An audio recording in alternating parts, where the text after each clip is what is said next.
दोस्तों, मैं सोनिया आप सभी का फिर से अपने चैनल पर स्वागत करती हूँ। आई होप आप सभी ठीक होंगे, खुश होंगे, स्वस्थ होंगे। तो आज था पतिदेव का बर्थडे मतलब जन्मदिन और मैंने कुछ प्लान किया हुआ था। मैं हर जन्मदिन पर उनके कुछ थोड़ा-सा सरप्राइज़ प्लान करती हूँ। लेकिन इस बार क्या हुआ था कि पतिदेव ने 1 दिन पहले ना छुट्टी करके बैठ गए, तो उस चक्कर में मैं कुछ सरप्राइज़ कर ही नहीं पाई थी। और आज था अंश को इंजेक्शन लगे हैं, उसको जो टीके वाले इंजेक्शन होते हैं वो लगे हैं, वो भी 2-2 लगे हैं, एक पैर पे, एक हाथ पे, जिसकी वज़ह से अंश बहुत परेशान है, उसको हल्का-सा फ़ीवर भी है और बहुत मतलब दर्द भी है, उसको पेन है। तो इस चक्कर में भी कुछ नहीं कर पाए और अभी देखिए बस पतिदेव जी आने वाले हैं, ऑफ़िस से शाम का टाइम है, तो घर पे ही कुछ देखती हूँ, कुछ बनाती हूँ, करती हूँ। तो चलिए फिर देखती हूँ, अभी तो काम पर लगती हूँ, तो मिलती हूँ आपसे थोड़ी देर बाद। तो मैं आ गई थी किचन में और मैं बना रही हूँ नमकीन जवा, हमारे यहाँ पे इन्हें जवा बोलते हैं, बाकी सेवइयाँ भी इन्हें बोलते हैं। मेरा प्लान था कि कुछ नमकीन और कुछ मीठा बना लेती हूँ, मीठे में हलवा और नमकीन में ये बना लेती हूँ। तो जवे मैंने अपने भून लिए हैं और इसके साथ ही मैंने 1 टमाटर और 2 हरी मिर्च भी काट ली थी। इन्हें मैं बस छौंक दूँगी। पहले मैंने भूने हैं और भूनने के बाद मैंने तेल चढ़ा लिया है और तेल में लगाया है जीरे और हींग का और टमाटर और हरी मिर्च का तड़का। और अभी मैं इसमें डाल दूँगी सारे मसाले साथ ही में, ताकि मसाले अच्छे से इसके टमाटर के साथ है जो भुन जाएँ। देखिए प्लानिंग तो थी मीठा और वो नमकीन कुछ दोनों बनाने की, लेकिन अंश को ना जो इंजेक्शन लगे उसकी वज़ह से अंश बहुत ही ज़्यादा परेशान था, बिल्कुल मतलब चल भी नहीं पा रहा था, उसे इतना पेन था और फ़ीवर भी था, तो इसलिए यही था कि चलो जो हो रहा है वही ठीक है। तो मसाले भुन गए थे और मसाले भुनने के बाद मैंने इसमें अपने जो भुने हुए रोस्टेड जवे हैं वो डाल दी हैं और इसमें डाल दिया है पानी। देखिए खिली ही सेवइयाँ बनाने की ना एक ही रेसिपी है कि आप इसमें पानी कम से कम डालें। आप जितना जवे हैं आपके, आप उतना भी पानी मत लीजिए, सिर्फ़ उसका आधा पानी लीजिए। बस इतना ले लीजिए कि आपके जो जवे हैं बस उसमें अच्छी तरह से डूब जाएँ और ज़्यादा पानी की इसमें बिल्कुल भी ज़रूरत नहीं होती है। अगर आप ज़्यादा पानी डाल देते हैं तो बहुत चिपकी-चिपकी से बनते हैं। तो इसलिए और मैं बहुत ही कम क्वांटिटी में पानी लेती हूँ, बहुत ज़्यादा, और उससे ज़्यादा अच्छे बनते हैं और खिले-खिले बनते हैं। तो बस मेरे जवे भी बनकर रेडी हो गए थे और इसको नॉर्मल ही लो फ्लेम पे आप 10 से 5 मिनट पका लीजिए, उसी में बनकर ये रेडी हो जाते हैं। मीठे में मैंने कुछ नहीं बनाया था और फिर कुछ ज़्यादा कुछ कर भी नहीं पाए थे। देखिए बच्चा जब तक बीमार होता है, ठीक नहीं होता ना, तो फिर किसी भी चीज़ का मन नहीं करता। तो पहली बार ऐसा हुआ था मेरी शादी के बाद कि हमने हस्बैंड के बर्थडे पे कुछ किया नहीं, ना बाहर घूमने गए, ना घर में कुछ किया। पर ठीक है, बच्चों के बाद बहुत चीज़ें अलग हो जाती हैं और हम दोनों ही हस्बैंड वाइफ़ इस चीज़ को अच्छे से समझते हैं और मैनेज भी करके चलते हैं। तो ये है मेरा नेक्स्ट डे का वीडियो। नेक्स्ट डे मैं काम-वाम ख़त्म करके अपना सुबह का और लग गई थी इसकी क्लीनिंग करने के लिए। ये है जो मेरी अलमारी का ड्रेसिंग पोर्शन है, ये उसकी मैं क्लीनिंग पे लग गई थी, क्योंकि बाकी की मेरी पूरी जो अलमारी है वो क्लीन हो चुकी है, डीप क्लीन। कपड़ों वाली साइड भी मैंने कर दी थी, ऊपर वाला इसका जो पोर्शन है वो भी कर दिया था। लेकिन ये ड्रेसिंग वाला जो साइड था ये रह गया था, तो आज मुझे था कि चलो इसकी कर देती हूँ और मैं जल्दी भी फ्री हो गई थी। सुबह काम मेरा 9 बजे तक आई थिंक ख़त्म हो गया था सारा काम।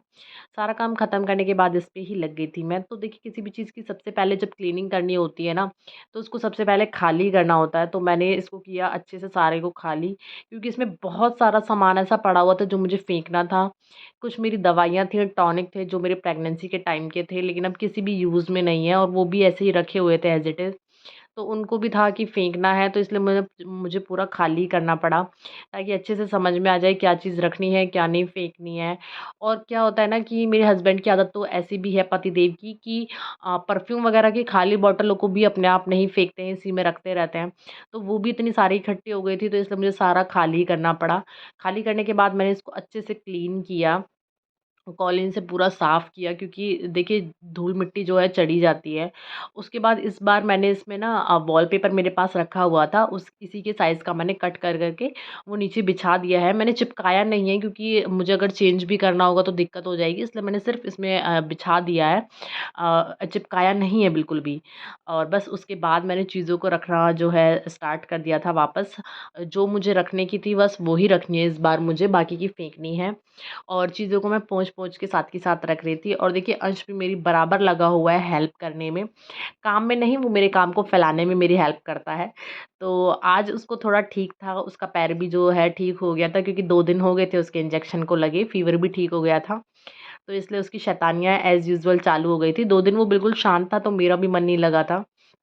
तो बस यहाँ पर मैं रख रही हूँ अपना सारा सामान, और अंश भी लगा हुआ था मेरे साथ शैतानी करने के लिए, लेकिन चाची जी आ गई थी तो फिर मैंने चाची जी को बोल दिया था कि आप इसे ले जाओ, क्योंकि अगर यहाँ लगा रहा तो मुझे कुछ भी काम नहीं करने देगा। तो थोड़ी देर तो चाची जी भी बैठ के देख ही रही थी, फिर वो भी अपना अंश को लेके जो है निकल लेती, क्योंकि वो सामान जो है मेरी बहुत फैला रहा था, और काफ़ी सारी मेरी चूड़ियाँ हैं जो उसने तोड़ भी दी थी खेलने के चक्कर में।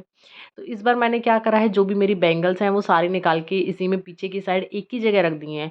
क्योंकि क्या होता है कि जब ढूँढनी होती है, जब कहीं जाना होता है ना, तो आधी इधर पड़ी होती हैं, आधी उधर, तो कई बार मिलती भी नहीं है चीज़ें टाइम पे। तो इसलिए एक ही जगह रखी रहेंगी तो हम उसी जगह ढूँढेंगे तो आराम से मिल जाएँगी ईज़िली। तो बस इस तरीके से जो है मेरी अलमारी हो चुकी थी पूरी क्लीन, और मुझे इसे करने में 1 डेढ़ घंटा तो लग ही गया था, लेकिन फिर भी करने के बाद जो सैटिस्फैक्शन और सुकून मिलता है ना, वो बहुत ही अच्छा लगता है। तो देखिए कुछ इस तरीके से मैंने करी है ऑर्गेनाइज़ अपनी।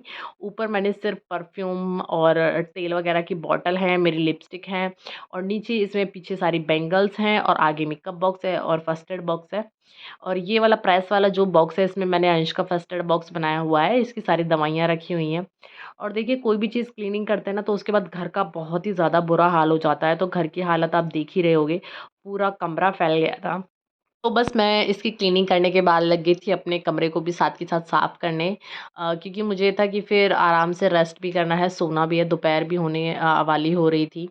11-12 बजे के आस-पास का टाइम हो ही गया था, और चाची जी को भी जाना था अपने घर। तो बस इस चीज़ की क्लीनिंग करके मैं अब बस कमरे को कर दूँगी साफ़, और उसके बाद मैं और अंश करेंगे आराम से रेस्ट।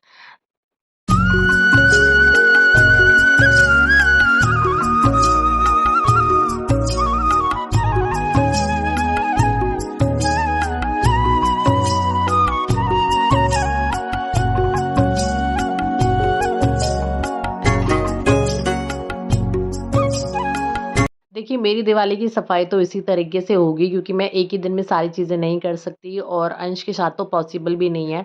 तो बस मैं अभी से ही थोड़ी-थोड़ी चीज़ों की डीप क्लीनिंग लेकर चल रही हूँ, ताकि दिवाली तक मेरी पूरी जो है सफाई हो जाए सारे घर की। और सबसे ज़्यादा टाइम मुझे लगने वाला है किचन में। वैसे एक बार मैंने हल्की-सी क्लीनिंग नवरात्रों से पहले कर ली थी अमावस्या वाले दिन, लेकिन अच्छी तरह की जो डीप क्लीनिंग होती है वो तो नहीं हो पाई। ख़ैर जब मौका मिलेगा तब करूँगी। तो चलिए इस ब्लॉग को यहीं एंड करती हूँ। अगर आपको पसंद आए तो प्लीज़ लाइक करें, शेयर करें।